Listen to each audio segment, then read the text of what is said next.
Imagine meeting someone and knowing instantly they were meant for you.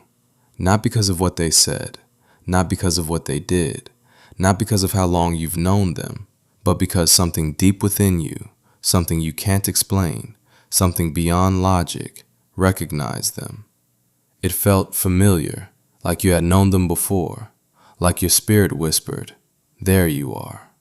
Now imagine being told you had to wait. Not a short wait, not something easy, not something comfortable, but a wait that stretches you, tests you, changes you.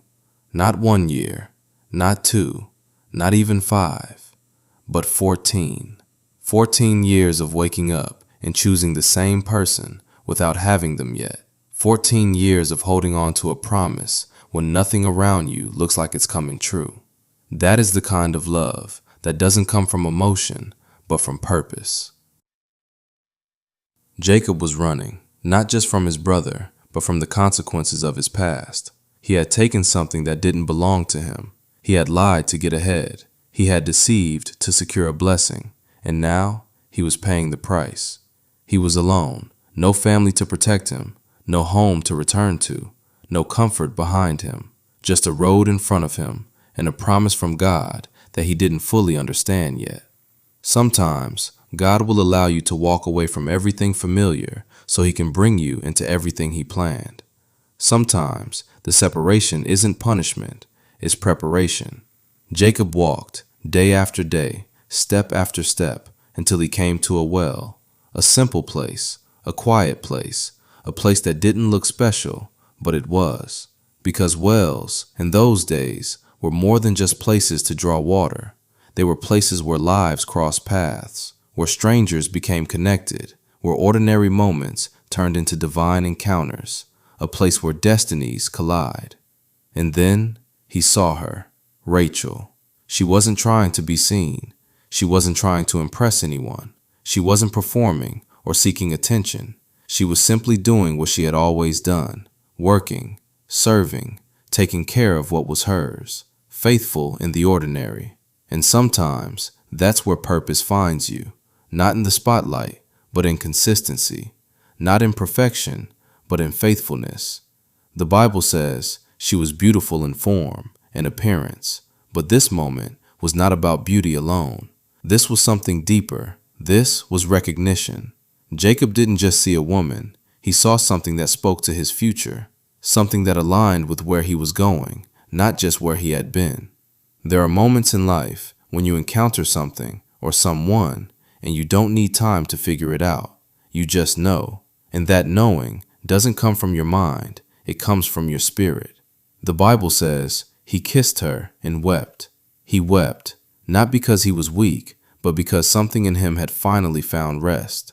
He had been wandering, uncertain, carrying the weight of his past, and in one moment, everything shifted.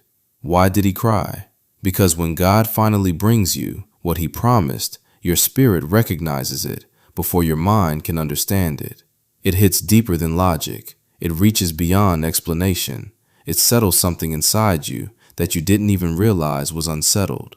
Jacob had been running, lost, uncertain, but now he had found something real. But love, even when it's real, does not mean it will be easy.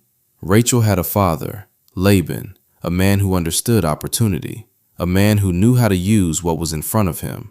And when he looked at Jacob, he didn't just see a man in love, he saw value. Jacob had no money, no wealth to offer, nothing material to give, but he had something else. He had willingness. And sometimes what you're willing to give reveals how much you truly value something. Jacob made a decision. I will serve you 7 years for Rachel. 7 years, not 7 days, not 7 weeks, 7 years of his life, 7 years of work, 7 years of effort, 7 years of commitment. And he didn't hesitate. No shortcuts, no negotiation, just a decision. Because when something is truly for you, you don't look for the easiest way to get it. You commit to what it requires. Every morning, Jacob woke up with one thing on his mind: Rachel. Not the work, not the struggle, not the time, Rachel. He worked in the heat, under the sun that didn't let up. He worked in the cold, when his body was tired and his strength was low. He worked through exhaustion, through long days and longer nights, and still he kept going. The Bible says the years felt like days, because love has a way of changing how you experience time. When something matters enough, the sacrifice doesn't feel heavy. The waiting doesn't feel unbearable, because your focus is not on what you're giving, but on what you're going to receive. And then the night finally came, the moment he had been waiting for, the moment he had worked toward, the moment he believed would change everything. But everything went wrong. Laban deceived him. Instead of Rachel, he was given Leah. And by the time Jacob realized it, it was already done. Can you imagine waiting 7 years, holding on to a promise, believing in something, only to wake up and realize it wasn't what you thought? It wasn't what you prayed for. It wasn't what you worked toward. It wasn't her. The pain of delay is one thing, but the pain of deception is something else entirely. Why did you deceive me? That question carried more than anger. It carried confusion. It carried disappointment. It carried the weight of broken expectation. But the truth is, Jacob was now experiencing what he once did to someone else. The deceiver had been deceived. And sometimes life has a way of bringing things back around, not to destroy you, but to teach you, not to break you, but to transform you.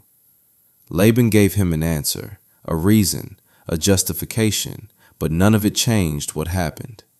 And then he made another offer. Work another 7 years, and you can have Rachel. Another 7 years, another wait, another stretch of time between promise and fulfillment. And Jacob said yes. He didn't walk away. He didn't give up. He didn't say it wasn't worth it. He said yes. Because real love doesn't disappear when things get difficult. Real love doesn't quit when things don't go as planned. Real love endures. 14 years. 14 years of showing up. 14 years of working. 14 years of believing. Not for convenience, not for comfort, but for love. And finally, he received Rachel, not just as a desire, but as a promise fulfilled. Because Rachel was never just about love. She was about purpose. She was about alignment. She was about something God had already written before Jacob ever arrived at that well. Rachel wasn't just a woman. She was the promise. And some promises don't come quickly. Some promises require patience. Some promises require growth. Some promises require you to become who you need to be before you receive them. Some love is instant, but some love is worth the wait.